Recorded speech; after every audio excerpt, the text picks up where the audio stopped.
May nag-comment, wala daw ba soap si Saint Roche? Aba, meron na nga bes. Ayan, dahil nagtanong kay papaliguan na naman ako. Huy, para sa 3 months old and above nga tong soap na to, and it has moringa, oatmeal, eucalyptus, aloe vera, and madre cacao extracts. Uy, gusto mo yun? And as you can see, it's gentle on the skin and coat of your dogs. Na-observe kasi ni mami ko na kapag iba yung ginagamit namin, konting bula lang sa mukha ay nagpupumiglas na ako.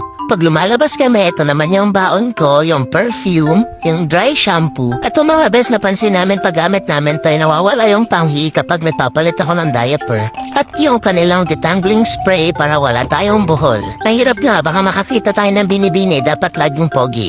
Sa mga araw na walang ligo pero may gala, ay ganito ang gawa naman namin. Tapos detangling spray para maganda pa rin ang balahibon natin. Sobrang amazed talaga kami dito sa detangling spray kasi ang bilis niya makatanggal ng buhol mga bes. And wag ka, pag natanggal yung buhol, shiny naman. Uy, gusto mo yun? Safe din tong gamitin daily para sa ating mga fur baby. And with that, ready nang mangsipat ng binibini. Kaya sa mga nagsasabi na pogi daw ako at ang linis yung tignan, Saint Roche lang ang sikreto dyan mga bes. Kaya ito yung #1 choice ng mga fur moms out there. So, try nyo na din.